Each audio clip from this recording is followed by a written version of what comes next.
teoriji novi Mondeo ne bo posebej uspešen. Prvič, ker dejansko sploh ni nov. Ta model se pod imenom Fusion v Ameriki prodaja že skoraj 3 leta in drugič, ko bo v začetku prihodnjega leta zapeljal na naše ceste, se bo pridružil zelo močni konkurenci z novim Passatom in odlično Mazdo 6 na čelu. Ampak se mi vseeno zdi, da bo praksa drugačna od teorije.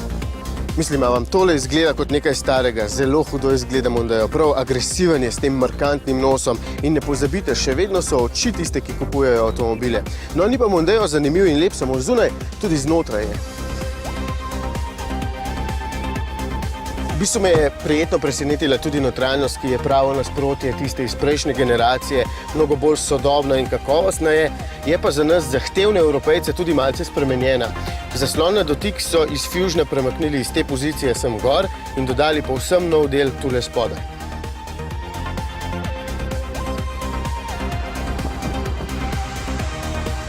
Predstavniki tega segmenta morajo biti seveda prepričljivi tudi pri varnostni opremi in zato jo ima Mondeo ogromno. Moram dejansko zajeti sapo, da vam lahko vse naštejem. Mondeo tako ponuja opozorilnik pred nenamerno menjavo voznega pasu, pa opozorilnik pred pešci, ki bi radi skočili pred vaš avtomobil, opozorilnik pred trčenjem, LED luči, te komfortne in masažne sedeže, potem pa sistem Sync 2, ki se zelo dobro poveže s pametnim telefonom in sistem MyKey, pri katerem lahko zaklenete ključ in določene lastnosti avtomobila. No in ker vem, da vas zanimajo vozne lastnosti, pojdimo k njim.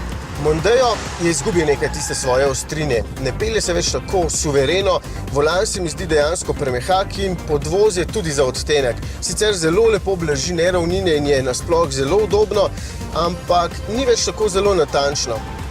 Še vedno se seveda Mondeo pelje zelo dobro, sem pa še posebej kritičen, ker gre seveda za Forda, ki vedno blesti pri voznih lastnostih.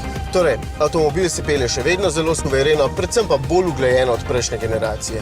No, ima pa še eno zelo pomembno lastnost, ampak zato se moram pa ustaviti in iti cel nazaj. Varnostnega pasu vam ne bi kazal kar tako, ampak poglejte, kakšen je ogromen. To pa zato, ker je tole dejansko zračna blazina, ki se v primeru trka razpre, tale del se za 5-krat poveča in tako močno ublaži posledice oziroma pritisk na prsni koš.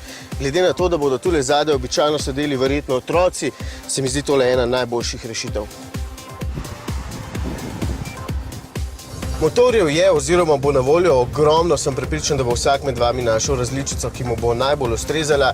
Verjetno najbolj popularna izbira bo zopet 2-litrski turbodizelski agregat, takšnega sem preizkusil včeraj in je več kot dovolj zmogljiv, dovolj varčen in tudi uglajen.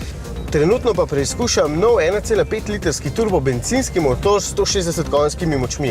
V bistvu je zelo uglajen, lepo teče, dovolj je zmogljiv, razen če od Mondea zahtevam zelo veliko, potem se mi na trenutke zdi, da se malce muči. Bo pa v ponudbo kmalu prišel še litrski 3-valjni turbobencinski motor z 10 konji manj. Za tega nekako niti ne vidim smisla, ker je po moči skoraj identičen temu. Pride pa v ponudbo še ena zanimiva zadeva in sicer hibridna različica, ki lahko do 130 km/h vozi zgolj na elektriko. Ford torej napada tudi z bogato paleto sodobnih motorjev. Mondeo bo najbrž zopet priljubljen pri flotnih kupcih, torej pri podjetjih, rentakarjih in ostalih, je pa lahko tudi odlično družinsko vozilo. Že prtljažnik limuzine ponuja 550 litrov prostornine, tale karavan pa pogoltne žirafo ali pa dve. O cenah pa prihodnje leto, ko pride Mondeo k nam na ceste.